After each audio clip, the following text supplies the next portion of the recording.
got the Texans Fan Better Podcast. Young Bridge, Fifth Ward Crenshaw, you know the best out there. Keno, Bo Diggity 713. To all my Texans Nation. If you feeling good, I want you to throw them H's up high. Yeah, like that. I see you. Let's swarm. Yeah, Houston, Texas, born and raised. Yeah, that's where I'm from. The best city in the state. Yeah, we stay turned up. There's excitement in the air for the Houston Texans. We swarming all year, causing havoc, we wrecking. Coming off that edge, we got 5-5-5-1. Thing on the outside, locking down your number one. All about the swarm mentality. And the H standing on business is the way we operate. I rep that 7 like CJ, that 1 like Diggs, that 3 like Dale. H-Town, we doing it big, you know that 12 out here, and don't you never forget, better pick your poison, cause we got Joe in the midst, we rock that battle red, still blue, Liberty white, H-Town blue, drip galore, man, we so fresh, fire like the field, shout out to the whole squad, chasing greatness, eyes on the prize, one goal, it's time to take it, let's get it, throw them H's up, throw them H's up, now you throw them H's up, throw them H's up, we throw them H's up, throw them H's up, let's all love for them Texans, cause them Bulls about to perform. Throw them H's up, throw them H's up, now you throw them H's up, throw them H's up, we throw them H's up, throw them H's up, let's all love for them Texans, cause them Bulls. Yo, welcome back to the Texans Fan Battle Podcast. I'm your host for the night. I'm back and better than ever, Fifth Ward Crenshaw. And got the crew here tonight. We don't got everybody, but they here in spirit. I guess Keno just had a little technical difficulty, so we'll get back to him.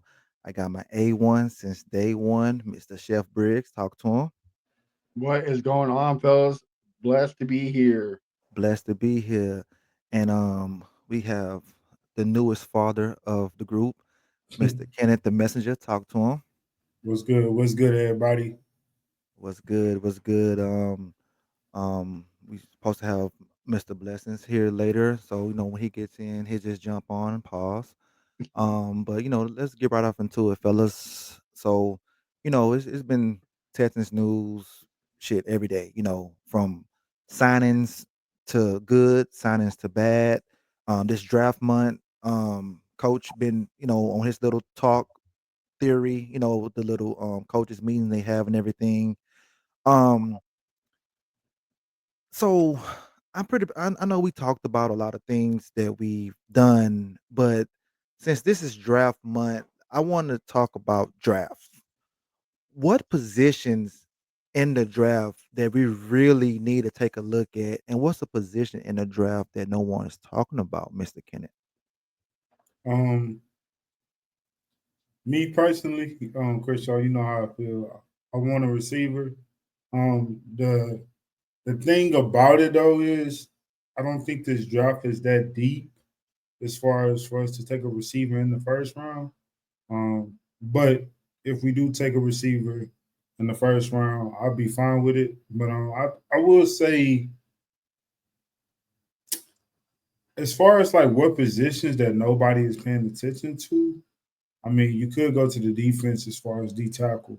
Like you have some people that saying we need to draft for D tackle, but not a lot of people are saying that because, of course, like we are more focused on the offense because we like, all right, dang, like we loaded on the defensive side. So, Nick, we got to be drafting our offense, which I can kind of see that. But at the same time, I see us taking at least 1 or 2 defensive players, at least, because I do see us taking receiver, running back, definitely some linemen. So I can definitely see that the first 3 picks, I think they're going to be offense. And then after that, this draft seems kind of deep when it comes to the deep tackles. But it all depends. Like if somebody's there at 25 that's legit and they feel like, hey, we need him, I can see them taking him. At the end of the day, I think Nick going to go best player option. So, I mean, best player available. So, yeah, I mean, whatever happens, happens. I'm just excited for the draft. It definitely came a little quick, and just can't wait till that Thursday. Big pause. You know what I'm Right saying? The end of the time, I'm not. What did I say? Big pause. Big pause. That one. Yeah. Big pause. Pause, y'all. Pause. Nah. Yeah, y'all know what I mean. I was waiting Yeah. for Crenshaw to say it, so I was like, I was really gonna say his name. I said it's like you be doing, but I just left it alone. And he said King. But um, so okay, now I know you mentioned that before in the chats and everything about offense. 'Cause I think you say that you think it's gonna be an offensive draft because you feel like that we did a lot on defense of picking up players and everything. So that's what you really want. You want them just to go all offense, just get load up with weapons and see what happens in training camp, who wins those battles and everything. For sure. But at the same time, like we got to take at least one or two offensive linemen. I don't care if you take one with that second pick in the second round, cool. But hopefully a running back is being taken in the third round. Regardless, I think the first three picks should be offensive players. Two of them need to be weapons. And I'm talking about legit weapons, not no well, we'll see what he do when he get here type stuff. Like basically I would say like Jordan from last year, like that type of level of weapon. Like he got to be better than that. Like he got to come in and be ready to play the first year type thing and make an impact the first year because we need guys. Me personally, I'm moving on from Damian Pierce. That's just me. I don't know how other fans feel, but we need to find that other running back that can be a 1-2 punch with Joe. That's just me personally. But at the same time, people can make an argument that, hey, this is a new system. Damian Pierce could look better with Nick Haley. But at the same time, I feel like we need that guy that's a dual threat at the running back position that can catch and that can run and, help out Joe Missy. Okay, now what about the guys we have on the roster already? The running back that we drafted last year, and the other running back that we got, the undrafted guy that got hurt, that made the team. What's his name? Matt. He made the Brooks. team. Brooks. Yes, yes. I think is it Kenneth Brooks?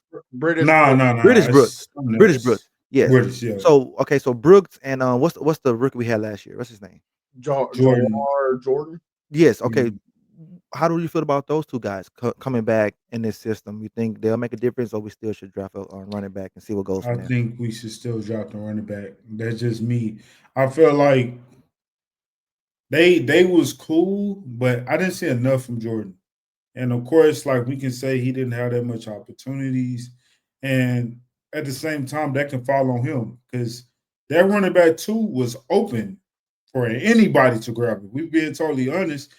What's his name? Derek was getting opportunities, and it's like he's really not the running back two that we really want. And Damian Pierce was barely on the field, of course, due to injury, but we thought that he was going to take that next step and solidify him being running back two, but he didn't. We should have got rid of Cam Makers. He should have been the number That two. was the confusing thing. I didn't understand that. But I didn't understand that. Yeah, yeah, we definitely can't go into the season and just relying on Joe. I mean, I know Joe be like, "Hey, man, give me them reps, man, give me them reps." But we gotta, Right. Yeah. yeah, we gotta have a 1-2 punch. That's the only way to survive this season, and then you use Joe more down the stretch. Playoff time come around. But Joe was actually pretty good for us last year. Like really, really, really good. It's kind of like, And with why? missing games too, right? Like he missed Yeah. 3 or It's 4 games. So it's almost like why did the Bengals let him go to pick up a guy that isn't on his level? So it's kind of a head scratching move because he's not really making that much money unless they were just thinking about okay, we got to pay these two guys, but still he could have been on the team last year and they still could have paid Chase and T Higgins. So I don't understand what's going on with that right there. So Matt, okay, so same question for you, man. Draft's coming up.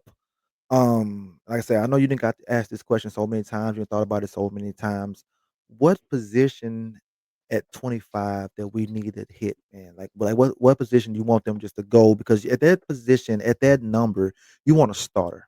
You don't want a guy that's gonna come in and compete. You want a guy that you know that hey, he's better than what we got right now.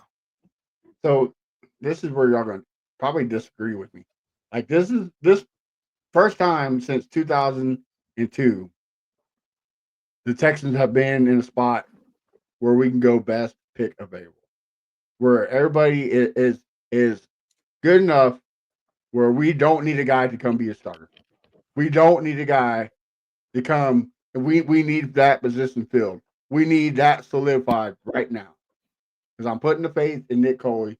I'm putting faith in Popovich and D'Amico Ryans to get the scheme right. So, because how many times did we talk about last year, Keno? Quit riding people up in a bunch set. Quit having the receivers going 90 yards out and then making a move. Like the scheme was the big problem last year. So now, if we get the scheme right, who knows what we have? And everybody, I'm tired of seeing Nick Cassero can't put an offensive line together. What happened? His C.J. Stroud's rookie year, it was a top 15 line. Who put that line together? And what were they? What was that line put together with? Makeshift offensive lineman. What do we do to this year? Makeshift offensive line. So the biggest thing we need to do is get best pick available, and it seems like they're doing on the offensive line, is make people battle for the positions. No, but Kenyon Green, nope, your position is not sold. Let me tell you, your position, like you got to get your position by battling it out. That's what we need. I agree with Kendall. Like, go get a running back that makes. Don't get me wrong, Joe Mixon's a star. He is RB1, but go get somebody that make him work for it. My thing, what a lot of people ain't talking about, Crenshaw. A lot of people ain't talking about DTs and all that, but are we sold on the linebackers? As these get suspended, like I get pussy every other week, and then like Henry T's good, but is he that good where we don't have to worry about it? And everybody is up in arms with EJ Speed, but the dude can't cover. So we're just gonna sit back and say that's okay. Like our biggest problem last year was linebackers covering what? Amon St. Brown, Jefferson. So we're gonna put EJ Speed on those guys? Like, is that what we're really gonna do here? So I think we need a linebacker. I can't think of the guy. He's predicted to go 15 to 20. But that linebacker, that's that top 15 player, if he comes to 25, take a gamble on him. Get a linebacker. What's going to help hurt getting the defense stacked? I mean, yeah, it'd be great to get some offensive weapons, but again, people are going to get cut after the draft. People are going to come available for trade after the draft, and we got all next year's comps to make a trade. So I think right now just sit back and see where the cards fall. We shouldn't be in a hurry to go and get a guy that we think is going to be a starter now. Just let the coaching and the front office staff cook. They've done it so far. 2 years. Nobody would tell me that 2 years ago they saw us win back-to-back division champions. Nobody saw that. So you got to trust the process. Got to trust the front office. They'll get us there. So yeah, so Matt, you really on some different shit because you said linebacker and we didn't pick up like 40 linebackers and you still said we need a linebacker. Okay, that's different. Yeah, I mean that you're thinking outside the box and everything, and like you say, it doesn't hurt or whatever. On the defensive side, I'm thinking that we should get a defensive tackle if anything we're going to get. But hey, that's different right there. But Well, I also said best pick available, just like yeah, I you told did. Garrett on the thing. So if I can't think of the linebacker, I'll do some research now. But that linebacker that's supposed to be a top 15 pick, falls to 25. I mean, you got to take a gamble. You know what I mean? If Graham or Grant it falls to 25, take your gamble and get the defensive tackle. Whoever is the best pick available, you got to go get it. It's not a pick that we need to become a star, is what I'm saying. It is somebody that can do competition and get right for the team. All righty. Well, welcome in. He's on CP time right now, and Part of the crew. We got What's Mr. going on, fellas? Houston Stressing's in the house. He's blessing. What's up, man? Always blessing, man. Yeah, I got lucky. My daughter went down a little quicker tonight, so I was able to get on sooner than I thought. So I'm happy it worked out, man. Already, man. We just sitting here talking about, we talking about the draft and everything, and who we want and everything. Matt talking about linebacker and Kenneth, he want to go all offense and everything. And I know we touched on it a little bit on your show yesterday. And I'm pretty sure, like I say, you could ask this question every day, all day, but it could change. It could change. So um what what position do we really need to attack, and what position do you think that it won't hurt to grab a guy to fill in that void for this upcoming season? Real quick before he go, it's Jahad Campbell from Alabama who I'm talking about. Yeah, He's he's the top 15, top 20. and Jalen Walker's another linebacker too Yeah, that I could think he's fall. gonna That's go a top 10. But if he comes to 25, we definitely take a pick on him. But yeah, I think he's gone in the first 10. Sorry, I didn't mean to interrupt. Go No, ahead. you're good, man. Yeah, for me, like for the draft, I mean, I know like people talk about theories or approaches and best player available is like a common one. And I posted a clip today of the Casario interview with Mark Vandermeer, and of course when he talks he'll give you kind of vague answers, but you could basically extrapolate from what he said is that that's what he thinks. But what I think they do and what I would do personally is I think it's a mixture of best player available and need. And there's really only three positions that are like big needs, which we kind of touched on our various interviews yesterday, which obviously O line, receiver, and then interior D line. So for me, any of those three getting addressed in the first three rounds in any variety is fine. I feel like the three of them have enough guys in the first three rounds. If you get interior defensive line, like if Kenneth Grant with Michigan falls to 25 and you take him, I feel that you can still get a good receiver and O lineman, multiple O linemen in the second and third. If Matthew Golden falls to 25, I feel like you can still get, there's still the guy Alfred Collins from UT. You can get in the second as an interior defensive line, and you can still get receivers in the third or fourth round. So that's kind of my approach.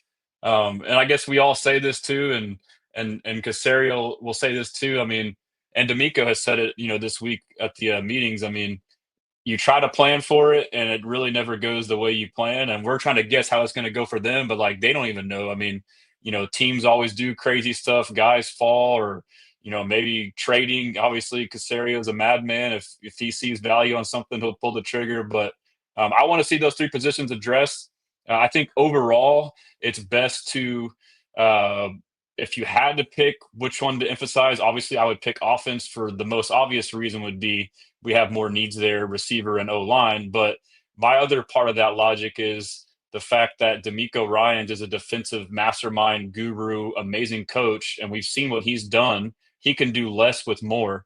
He can bet on his coaching on that side of the ball. He can get guys in the third, fifth round and turn them into Pro Bowl level talents. I mean, Henry To'o. I mean, you go back to San Francisco, Fred Warner and Dre Greenlaw, guys that are third, fifth round picks that he maximizes their talent. And also, I mean, you look at free agency. I know it's different than draft, but like interior defensive line, like the guys that he gets are just no name veteran guys on the cheap, and they outperform their contracts. So kind of that same logic can be done with the draft. And I think it's twofold. I think it's his coaching, and I think he has a specific scheme where he can find guys that maybe one team wouldn't be able to utilize in the right way, but he could. So that's my long-winded answer. It's offense and kickback defense, but I would not be mad at defensive tackle at 25 either. And I just said linebacker because, like I said, Aziz has a penalty problem. He got suspended. We all agree it was a bogus suspension, but he got suspended. So and Henry did a great job, but he also hurt us on some spots. And then EJP, you want him to put coverage when we know we put linebackers coverage. So I'm just saying, if the talent at linebacker falls to us, like I said, Campbell and Carter, both of them, if they fall to a 25, I mean, can you imagine D'Amico with that type of linebacker prospect? We never seen it. Same thing with, like we said a couple of weeks ago, we never seen him with a high level defensive tackle prospect. Like you just said, Garrett, we always seen guys that are veterans. Tim Soto, Sheldon Rankins, Mario Edwards. D'Amico Autry. I mean, the list goes on and on. We never seen him work his magic with the top level prospect. So that's why I said we're in the perfect position where we don't have to go for a need. We can go for a best pick available. Yeah, and linebacker too. I mean, like, normally I would say like, no, that's crazy. Like they would never do something like that. But I feel like my whole like perception on what they will and won't do has changed. Like like in my opinion, D'Amico Ryans has like gone scorched earth. Like ever since that Kansas City loss, like that opening press conference afterwards, like he let it like he was always the nice guy and like would be loyal and wouldn't bench this veteran, wouldn't fire Bobby. And then he basically like says like I'm gonna evaluate Bobby, and he fires Bobby. And then since then he cut Shaq Mason, somebody we thought he might not do. He traded Laramie Tunsil as best player. So like to me, like I feel like he's pressed like the urgency button. Like he knows that window, the rookie window of CJ Stroud is closing, and it's getting smaller and smaller. And like he's all the way in, bro. I mean, trading and getting CJ Gardner Johnson. So like now I think anybody's expendable. So to your point, Matt, like if a linebacker does fall, like shit, he could take him and then all right, well, now we have too many. All right, I'm gonna trade Christian Harris. I'm gonna trade this guy. Like I feel like he's not afraid to do that. I mean, and thank you for reminding me. Where's Christian Harris been all last season? So like he since he got here, he has not played a healthy season. So that just adds to the more reason that we could go linebacker, but I'm not saying we have to. yeah, it's tough. And people can rebuttal too. Like, we run a 4-2-5 defense. So it's like our base defense, and we run it more than anybody in the league. But, basically you play essentially only two linebackers most of the game unless you have injuries. So, it's hard. I think you keep like 6, maybe 7 on roster on the 53-man roster. Right now we're right at that number where we're at. Like, I already think the writing is on the wall for Christian Harris before potentially taking a guy, honestly. And I know it's a tough topic, and like I've been kind of like insinuating it, like, and I look at it from like a lot, kind of like Crenshaw was saying the other day, like he tells you what he thinks regardless of like emotion. But like I've been looking at it from a logical perspective, like when I've been going through like salary cap numbers and like who makes sense to move on from. Like he's a guy financially that makes sense to move on from. To your point, like what happened last year? I mean, he had the injury thing, and then like a lot of people keep saying that, but he was back for 5 weeks, bro. Like if you're back, you're back. Like I get you may not be 100%, but like if you're not healthy, they're not going to throw you out there in the NFL to get hurt again. And then with that being said, the last 2 games, the biggest 2 games of the year in the playoffs, he was a special teamer, bro. Like he didn't play any snaps on defense. Like we're just going to ignore that and just say it was all injury. Like I'm going off of what D'Amico's telling me. And then there was reports too, when free agency started, he was interested in signing Dre Greenlaw. And I was like, why would we do that? We have Christian Harris. And then we signed EJ Speed. It's like, okay. Like just because, and I feel like there's like an emotional connection. And I agree. Like I'm guilty of that viral clip when he had that badass play and we've just seen the flashes. So we like are emotionally attached to him, but like it's not allowing us to like fairly evaluate like, hey, maybe they are thinking about moving on. Yeah. We got the goggles on. We're focused on one thing instead of the bigger picture. And to be clear, like I don't want to get it misconstrued. This is not me hating on him. I love him. I want him to play. I'm just going off of what I think is going on. That's it. Ain't nothing wrong with that.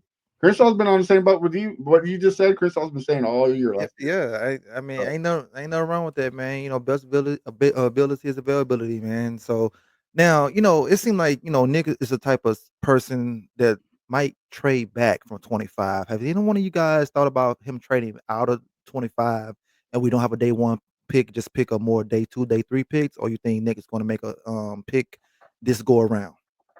I can see it. You know why I can see it? Because just say we do trade out of 25. Like this draft is, like I said, this draft is not deep with receivers as far as like that's willing for like we should take in the first round. Like we can get a guy in the second round. So I can see him trading from 25. Like a Trey Harris, like Crenshaw, you say all the time. We can trade out of that first round, get another second or 2, or whatever the case may be. And maybe a second this year and a second next year and something like that, whatever the case may be. And I can see him finessing like he did last year.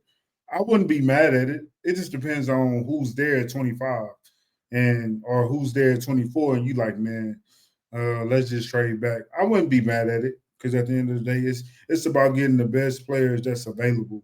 So We all know we need to get some more offensive line play, need some more receiver play. So the best thing to do, get more pitch. Why not? I know you and Keno are totally against it, Crenshaw, but I heard on the stream yesterday when we were talking to Honcho, Garrett is pro Greg Zabel just like I am. If you can trade back and get two more second rounders and get Greg Zabel there, I mean that, and then who knows, Nolan, Nolan, the defensive tackle, he might be there, like from Ole Miss, it's hit. I mean, you just went 2 for 2, so I could see that, but I could also see another type of not saying as far as the third pick overall, but I could see Nick Casario make another trade like he did for Will Anderson. If there's a guy up there, like maybe 10 spots up at the 15th spot, and they're saying, hey, that's our home run guy, I can see Nick doing it. Just like Garrett said, the window's closing fast on CJ Stroud's rookie year. And not just his, Will Anderson. If we want to keep both of them, we're going to have to pay them. So we're going to have to win now. So I can see it happening. That's the thing. Everybody thinks they know Nick Casario. Nobody knows Nick Casario. You never He's know a to wild draft card, him. bro. Yeah. And that's what I love about him. It's a wild, wild west with Nick. I agree. I could see either scenario. And like, I was kind of going back today and looking back at last year. Last year, when we traded back, we did it early. We did it like in March. So like now we're in April. So definitely, if we trade back, it'll probably be a day of thing and kind of how the board falls, which I could definitely see. They refer to that like early second to mid to late third as like the sweet spot of the draft. And D'Amico referred to it again at the meetings about how there's a lot of good players in this draft, how they can get a lot of depth. So they could trade back and just stack up like 4 or 5 guys in that little sweet spot. Or now you have extra capital from the Laremy Tunsil trades where you can now have more ammo to trade up.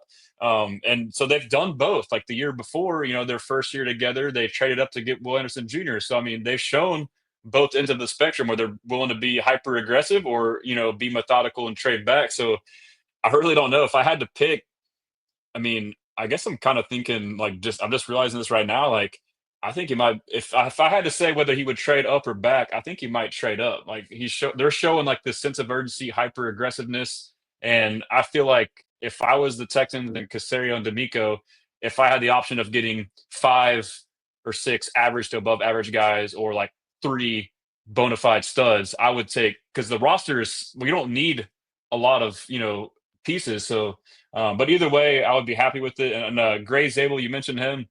I've been high on him since day one. I need to research a little bit more. I'm kind of coming off a little bit. I talked with Dalton Wasserman with PFF, and he kind of pointed out something to me that he is somebody who's better in the zone scheme. So he would have been great for us last year.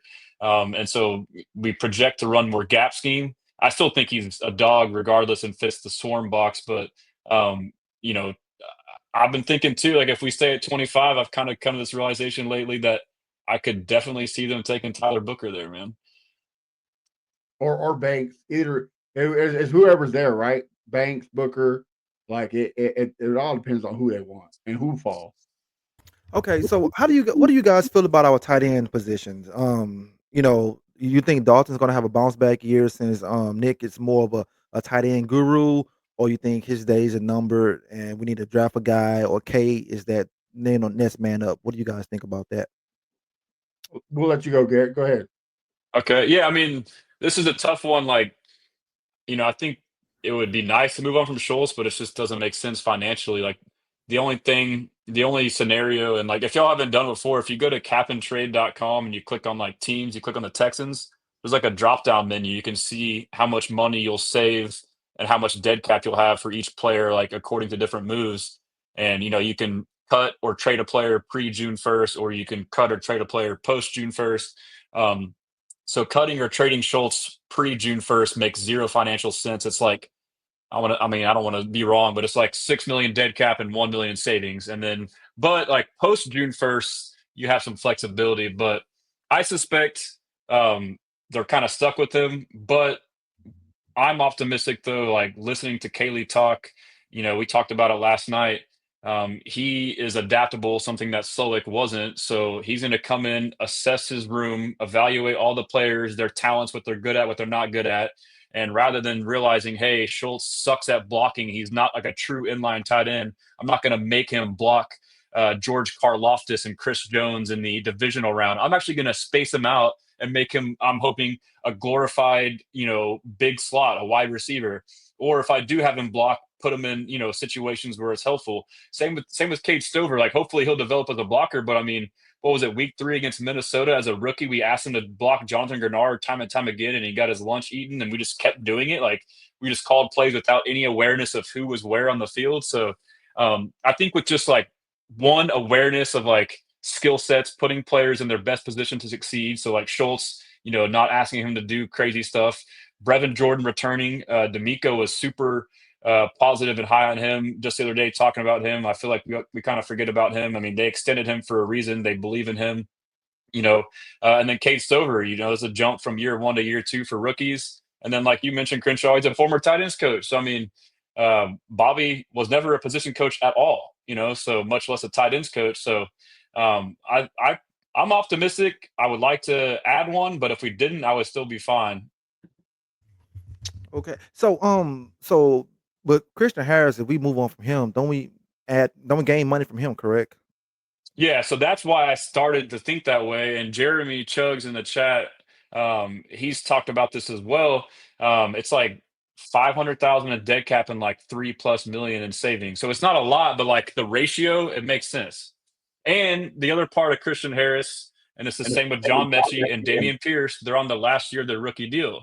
We see a lot of GMs on both sides of the spectrum, like either extending or moving on from a guy, they get ahead of this stuff, So if there's somebody like, if we're not going to extend Christian Harris, then you might as well trade him and get some value out of it. We did that with Kenyon Green. He had a year left, even though he was, not valuable to us. We got something out of him. So that's another factor. Yeah, we did. We robbed the Eagles on that one, but that's just I initially saw that and like we did, but it wasn't as bad as I thought. Like when you look at it from their perspective, they were on the other end where CJ, their trade of CJ was like us trading LT. He was due for an extension next year because he had 2 years left. And they had to pay their guys. So that was a way of them offloading and then they were probably going to cut him regardless. So they just got something in return. But I agree. Yeah, it's definitely favorable for us. Yeah, they got something, and then all of a sudden he's going to turn into an all-pro over there on the offensive line. Jeff Stoutland, dude. They got the best O-line coach in the league. Yep. And then we're going to be like, see, we wasn't being patient with our guy. That's what the fans are going to say. So 1 year from now, that's what the fans are going to say. You heard it here. Well, that's like us, like not getting Mahomes. Like, yeah, we could have got him, but he wouldn't have been what he is with Bill O'Brien. So it's like, That's true. That's true. But it would have been good to have him, though. Yeah, we could have ruined his career. Yeah. Oh, man. Godly. But yeah, on the tight end talk, like I'm in the same boat with Garrett. Like, don't put Schultz in positions to fail. Like, we know 3rd down, he can't catch the ball. So don't put him in a 3rd down receiving spot. He's not going to catch the ball. But that's where you got to have, like you said, Brevin Jordan. He a great receiver. Cade, and everybody said, well, Cade's rookie year was ass. It really wasn't. It was subpar, like what you expect from a rookie out of the 4th round we got him in. So for a 4th round tight end, he did good. But what people fail to realize, there's very few first-year tight ends that come in and shock the league. Sam Laporta, T.J. Hawkinson. I mean, that's the only way. Look at Kyle Pitts.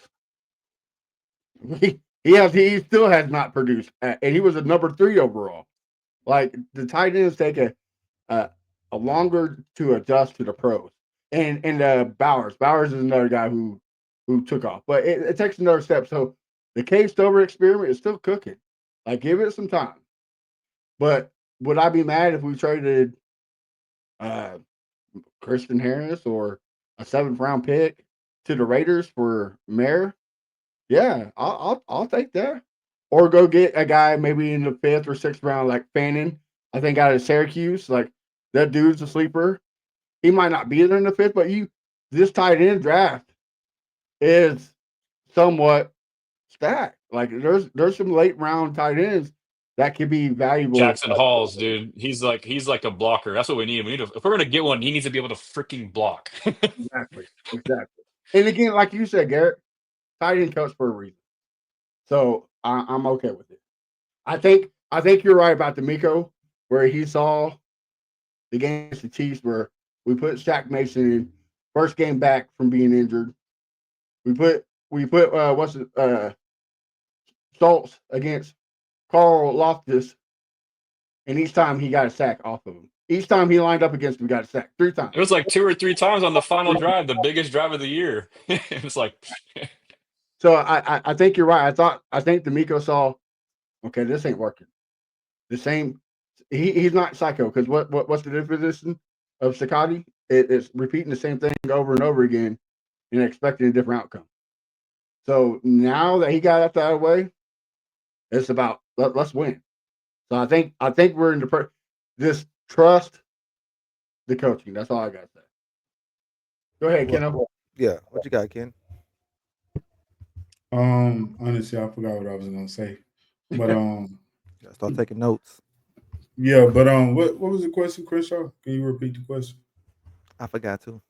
Yeah, it but was about tight but ends. let's talk Nah, about this. it was I want it was to a tap in joke, on this. man. I remember, man. I'm gonna tap in on this by Christian Harris. I will not be mad if you trade Christian Harris if it's for, like you just said, Madam Mayor, or you getting a pick, whatever the case may be. I won't be mad if we trade John Mechie. I think trading him is Damian better Pierce than too is cutting another him. one. Who? I'm sorry, I didn't mean to interrupt, but Damian Pierce, like No. to me, Christian Harris, John Mechie, Damian Pierce, they're all on the last year of the rookie deal. Those are all guys that could be traded.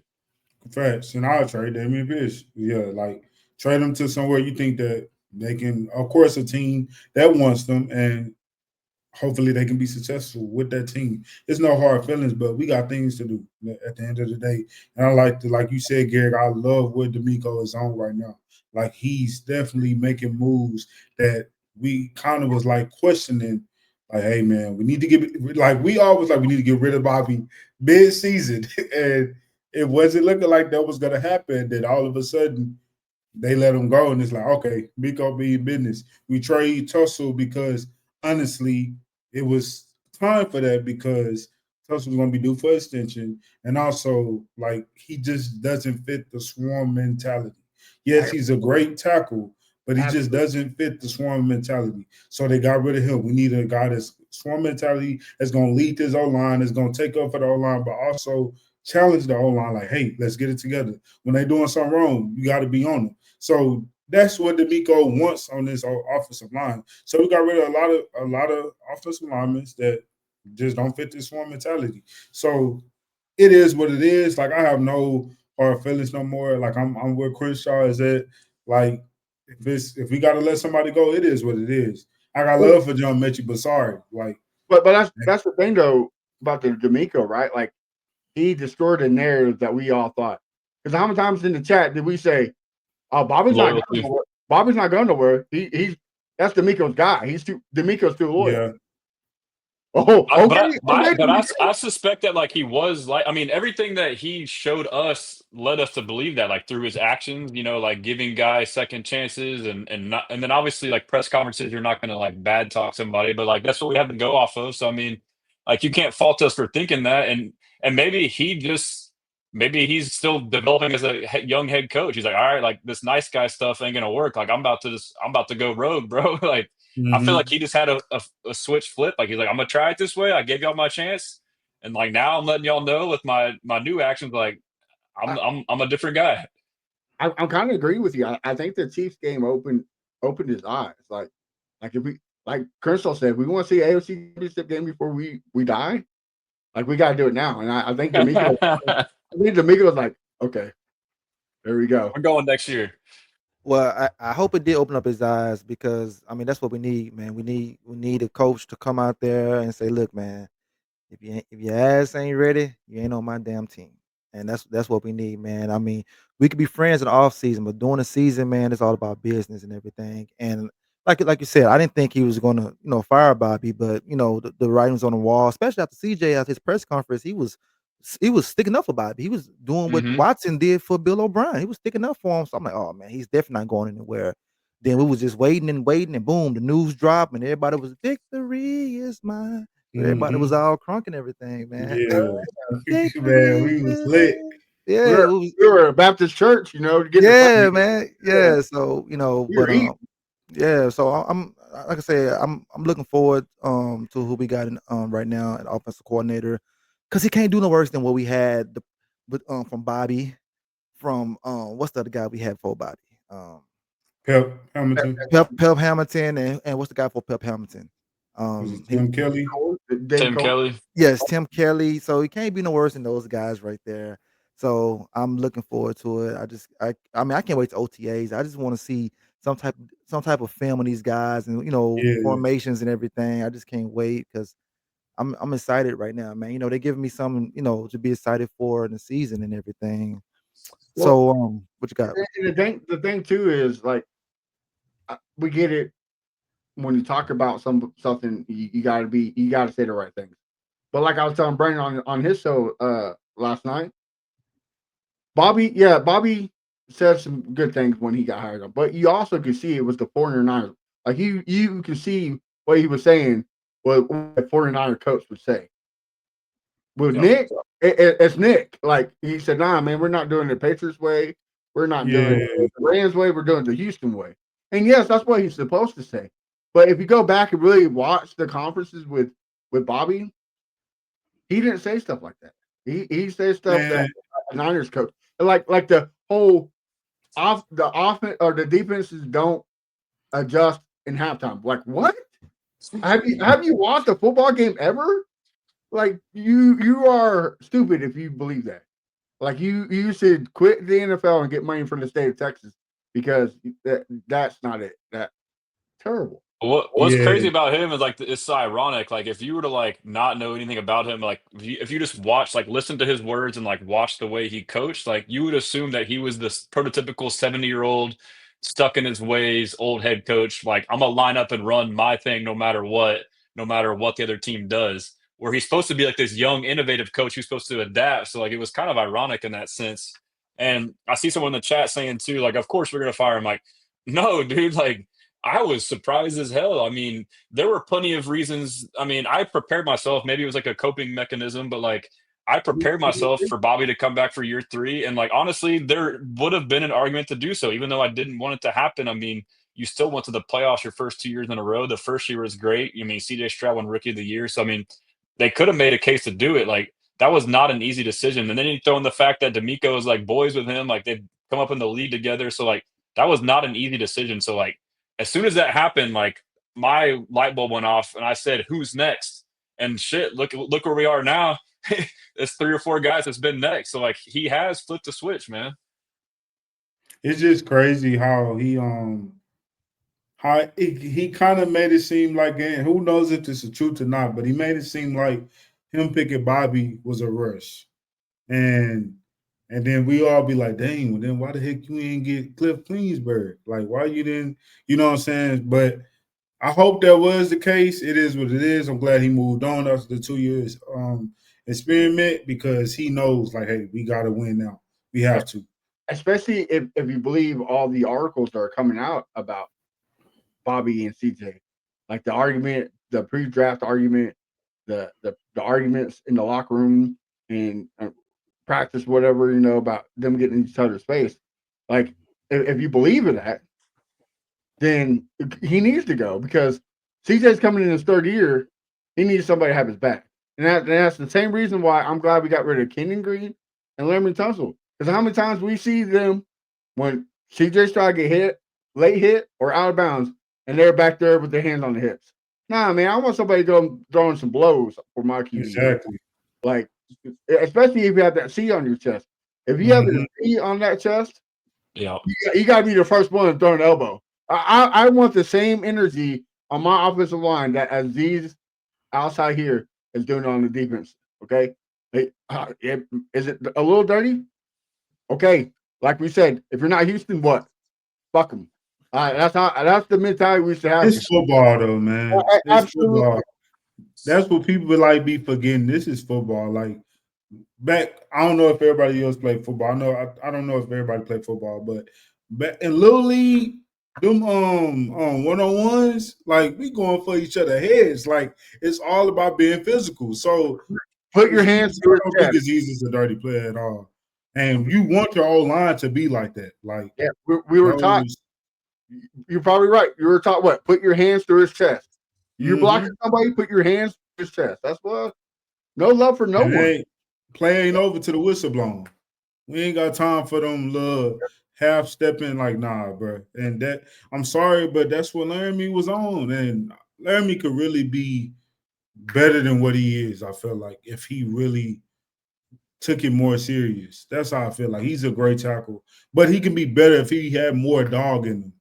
Like if The problem just too knows is like D'Amico inherited him. Like, could you imagine? That's a tough deal. Like, hey, you got this all pro or not all Pro Bowl left tackle, and like he's good and he's but he doesn't fit your swarm culture. So it's like you can't just get rid of it like that. That was another tough decision. So I mean, what was it? The Vikings game? What did the Vikings game when he yeah. like, I did my job. It was everybody else's fault. Like, come on, bro. That you're not talking like a captain there. Yeah. He changed his tone now, though, because he tried to get that extension. He said, I apologize. Yo, that was unacceptable. Oh, the penalties. Like, bro, come on, dog. But, hey, I ain't knocking him. Go to get your paper, bro. But, I go back to Nick Caserio, and 2 years ago with this makeshift line. What was that linebacker for the Broncos? Singleton? When he got into his face, who was there? Yeah. The whole offensive line. Not once did we see that last year. Not once did we see. Oh, I'm sorry. The white boy, the Patterson. Patterson got in it with the Chiefs players, but nobody else. Not once. And fellas, I got to run. I got my my show coming on at 9. I got Reggie. I'm not sure how long y'all are going, but if y'all want to come tune in afterwards, feel free to do so. Sorry to cut you off, Matt. Oh, it's all good, man. Thanks for coming through, man. Keep it blessing, man. Yeah, I'll have to come back on again soon. Tell everybody where they can find you, what you got cooking. That way we can support you. Yeah, Texans commenter on X and TikTok and YouTube, and then on Instagram and Facebook, it's at Houston Stressins. I have my website, HoustonStressins.com, free newsletter, articles, videos, merch, all that good stuff. And then Kenna, we'll have to get you on. I know you couldn't make it yesterday, but the Tuesdays I'm doing like a content creator spotlight where basically it's like 15-minute one-on-one interviews. So I'll have to shoot you a DM and coordinate a time for you to come on, man. Yeah, for sure. I'm down. I'm down for next week. Yeah, yesterday was fun, man. Like, I obviously know you guys and interacted, but like it was cool to kind of, get to know you a little better. And I really enjoyed it yesterday, man, and got a lot of good feedback. So that was cool. Yes, sir. Part of the fam. So anytime you want to come on, you got open spot, brother. I appreciate that. Peace. All right, y'all take it easy. We blessing. All right. Yes, sir. All right, that was Houston Stressins right there. Thank you for coming on, giving us your insights and everything. Gonna keep it rolling for a little bit longer, or we could cut it right now. It's up to you guys. If you guys, we can keep going. Well, what you got? You.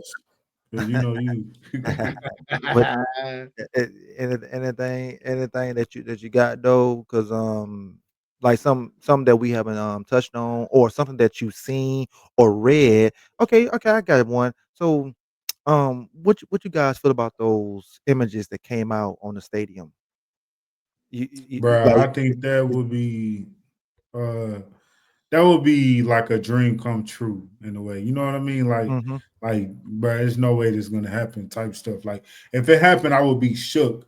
That just seems like a dream. Now, will that dream come true? We don't know. But me personally, that design is very, very beautiful. Like, that'd be dope. But would that be off of 610 where is that right now? I don't know. I don't see it happening.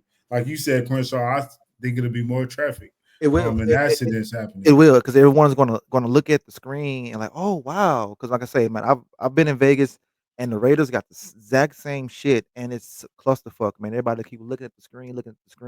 I don't think it's a good idea. If you're gonna do that, you put the screen on the stadium ground, not on the actual stadium, so people can't see it from the freeway because it's so close to the freeway and everything. And then the way it looked like that, they're gonna renovate the stadium while still standing. So now you're talking about 3, 4, 5 years, because that's gonna take a long time, because you guys still do the inside as well. And you only could do the inside during the off season. Right. You know what I'm saying? So it's gonna take a while for them to do that. I still don't understand why they don't do something with the Astrodome. That's Yeah, that's what I was gonna say. They should do something in the Astrodome, especially for like the Roughnecks, and just make it like a family. You know, I mean, like not just combine it. You know, get a WNBA, use it there. You know, what I mean, it's just yeah, dude. Man, all kind of stuff. Dude, I mean, man, like the Astrodome could have been so much shit. It could have been a big ass tailgate. It could have been a I was about to say, it could have been a hotel, a carnival, lounges.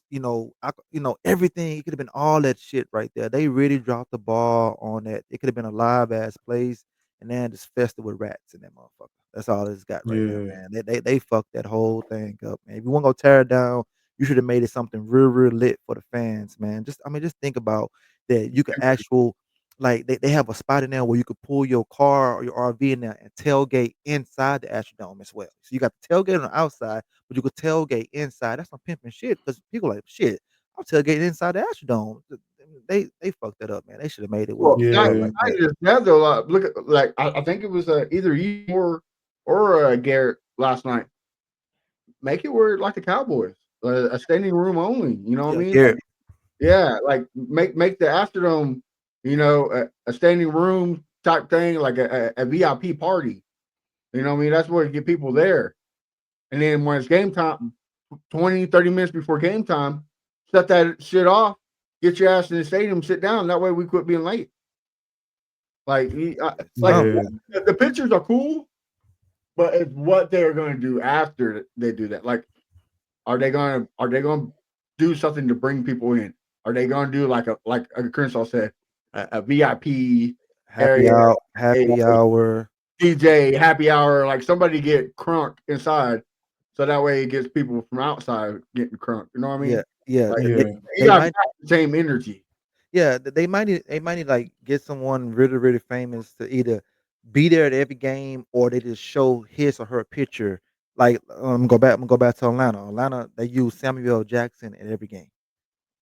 He's like, get your asses in here and get loud. Dirty Bird, stand up. And the motherfuckers be in there, So we Hmm. might need to get someone, like that to do that for the Texans, man. Because I mean, I know this says traffic, blah, blah, blah, but we ain't the only team that deal with traffic. What about the places that's smaller, like Green Bay? Green Arrowhead, Bay, Green Arrowhead Bay, is Arrowhead, yeah, Arrowhead. It's on the outskirts, right? It's like on the yeah, outskirts of it, and they got the baseball field in the same parking lot, but those guys get there on time. yeah. Green Well, Bay is small as hell. They get there on time. New Orleans, oh my God, the traffic in New Orleans is crazy because with the way the stadium's set, they get there on time, et cetera, et cetera, et cetera. But when it comes to the Texans, we can't get there on time. But let it be the rodeo. Let it be the rodeo. Everyone's there on time with the rodeo. yeah. But when it comes to the Texans game, they're not there on time. And I just don't understand that. So I just No, don't get it. I agree with you. Like, get as much as I hate to say this, but get Beyonce involved with it. Well, she ain't that ain't her. That That's too expensive. she ain't gonna do that right there. Well, They they, they can't afford her. you got a working relationship with 50. Get 50 involved. You know he's deep down inside. He's a Texans fan. I Get mean, 50 involved. they didn't got 50 involved a lot, but it's still not helping. It's still not Yeah. helping. You gotta. I mean, it need to be some incentives like this. Um, 100 fans every game win different prizes. Lottery contestants got lottery tickets. You win tickets to away games. Just do all type of incentives to get there. Like, hey, well, shit, I want you to be the first 100, so I'm gonna get there on time. Shit like that. Or They what need they do concerts and stuff. Yeah, man, Enjoy your do concert. something. I 'cause Right. I just don't understand. Like I was telling Stressings last night. It doesn't make sense. Not just the Texans, the Rockets. Rockets number 2 seed, motherfuckers not at the game. The Astros, when they was fucking winning 100 games a year, motherfuckers not at the game. I don't understand why Houston fans can't fucking show up to games. You can't say we spoil because the Rockets ain't won since the 90s. Astros won recently, and the Texans ain't won shit. So we ain't fucking Yeah. spoiled. And then you got teams that has been winning, like you said, Kansas City, New England, but the motherfuckers show up. Hell, No, New England, everybody want to say that the Chiefs fans are filled because they won Super Bowls. man, the Man, I've motherfuckers been there. been there since They been there. yeah, it's been Dante Hall and every damn thing, man. They yeah. fucking they fucking been there forever, man. Yeah, they were the Texans fans before before the Texans fans. Like, Yeah, yeah, yeah, man. So I just uh, I just I just don't understand it, man. you just missed him. He jumped off to go Yeah, he's on on his own his show. show, so you missed him barely. So, but yeah, man, that's but we'll see what happens from now. We'll see what happens from now. Yeah, there you go. Yeah, same thing. I hoping they do show up for U of A in San Antonio because Duke gonna be there. Duke, them Yeah, fans gonna travel. They gonna be deep in there. You'll see all the blue up in there. So I let's low see key what want to pull up. man. I low You and key me want to both. pull up. You and me both, man. It's gonna be a nice atmosphere. I mean, like I say, it's a home crowd. For U of H, man. But See, that's the bad thing though too. Like, for everybody's like, well, teams just travel well, especially with Duke. They're bandwagon fans. Like Duke is always going to have fans everywhere because they always be winning. oh yeah, Hmm. oh So yeah. that's just not an excuse. Show up, quit selling your tickets, and be there on time. Yeah, man. I mean, it's time. It's time to change that, and hopefully we could change that this year with like I say, getting butts and seats and having a more of a home field advantage. Because I feel like I'll be at the home games. I feel like it's not a home field advantage, bro. I feel like it's like we be loud, but we don't be as loud as we could be, as we should be as fans and everything. But hopefully it change. What else you guys got? Yeah. Man, Fatita, I need you to bring the WNBA back, bro. I don't know what's been going on, but seeming like he's not trying to do it no more. And I'm getting a little discouraged. I Okay. shall say. Now, if fans not showing up for the Rockets, they That's damn the sure ain't crazy showing thing. up Yeah, for WNBA. yeah. They I they they agree. they're not gonna be that. Now, I know they're talking about hockey. I don't know how many hockey fans do we have in Houston. People are like, oh yeah, bring hockey, but how many hockey fans we have in Houston? Now I'm going back my heyday. I'm going back to the Houston Aeros. I don't remember a lot of people at the Houston Aeros game. I used to go there. It was lit. It was pretty cool. But And it was affordable too. yeah, tickets are like $3 to get in. So Yeah. I mean, that's not going to be the same case. I agree with you, but I didn't think the Seattle Krakens would have a fan base. I mean, who in the hell is going to like hockey in Seattle? They don't even have a basketball team. But now, I mean, Well, I mean that's the thing. That's the thing. All they have out there now, well, they got football and then they got baseball. So any type of professional sport, they're gonna grab on to it, you know what I'm saying? Like, we in a city that has damn near every professional sport but hockey, you know what I'm Yeah. saying? I mean, we got everything. What's the girls league called that we have here? The girls league. We got a girls Oh, league. dang it. WLS, Yeah, see, You like, we talking even about the soccer team? yeah. the soccer team, yeah, like, we even have that right there. Not all cities have that, so we have damn near everything but hockey, so, we just got so much to do and so much, going on, but yeah, the dash, thank Yes, you. yeah. Yes, the dash. So, like I say, I just hope that it can change, man, because it's very sad, especially when other fans be trolling like, "Damn, man, how y'all win the division, but you motherfuckers can't show up?" I'm like, "Hey, man, we trying, bro. You say that every year, so I don't know what else to say now, you know what I'm saying? I don't know what else to Yeah. say." But the good thing too, though, I will say this: when it really time to show up matter, like the playoff games, we do show up. So I will say that we do show up for games that matter. Because But that's if a you win need to go home. That's a I win to know, go home though, you know I what I'm know, saying? I get So, it. that's potentially the last game of the season. You're gonna see your team again for another 7, 8 months. So yeah, they gonna show up and show out, but throughout the season, they didn't do Be the same consistent. thing. Be Yeah, be consistent. consistent. Yeah. Be Maybe we wouldn't have to be a go win go home. Like maybe we can have a bye week. I Like hope maybe so. We would the love that. yeah, who wouldn't, right? Like Yeah, we love that. That yeah, I think that's the only way we could get to the promised land if we do have a bye week. We have, like, all the games come here, man. We never had that in history. Even that year. Like, how the fuck you start 12-1 and don't get a bye?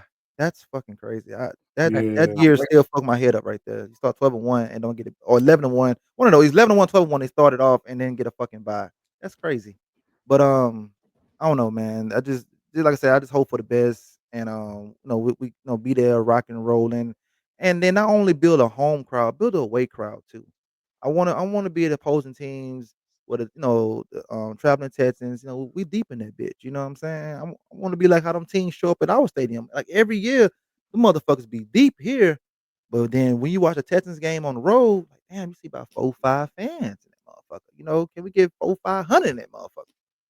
I will say both games up here in Kansas City, Texans fans did show up. So I mean, I do appreciate that. That's good. That's good right there. You know But that last time for the playoffs, shit, they had to beg and plead to get the motherfucking bus up there. I'm like, golly, the team should provide buses for the fucking fans.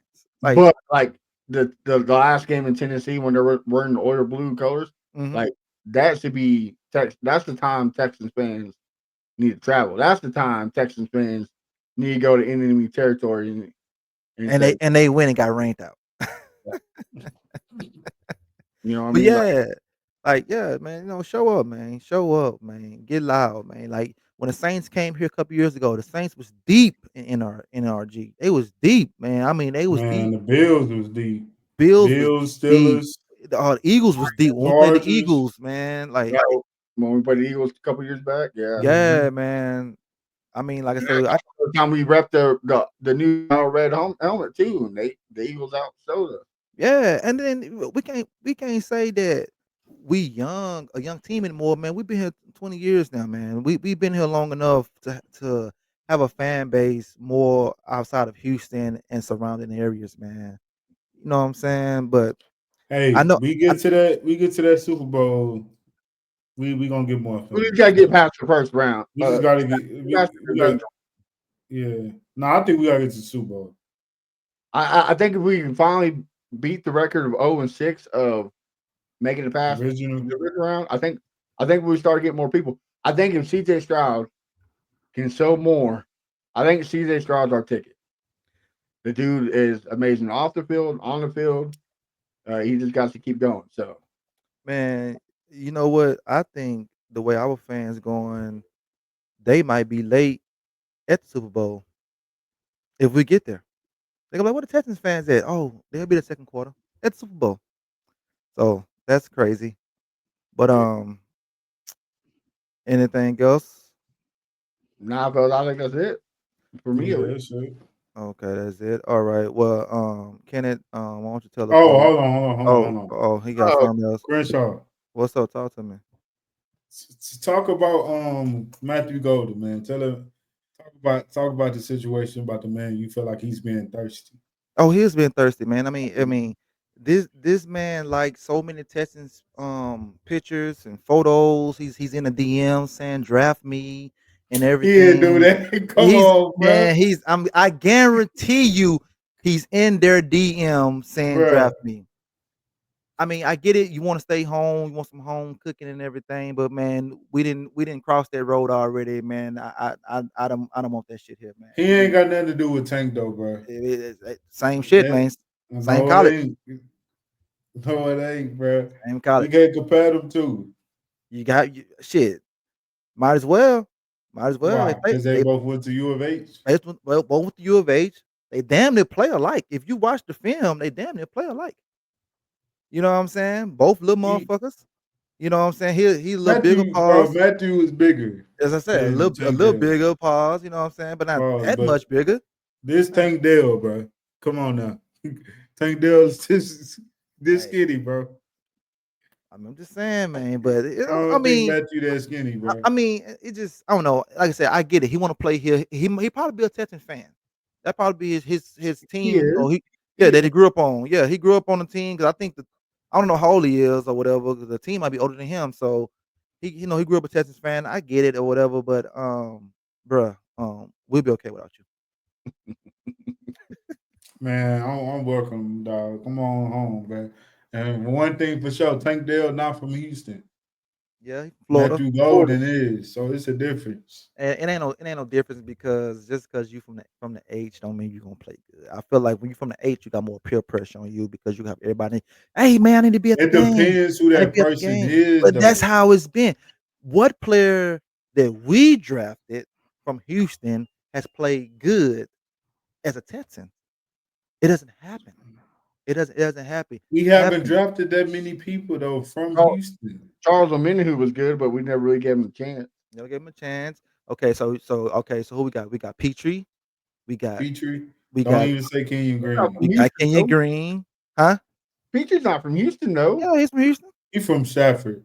He's from Houston. That's Oh, Houston, like Andrew Luck, you know what I'm saying? yeah.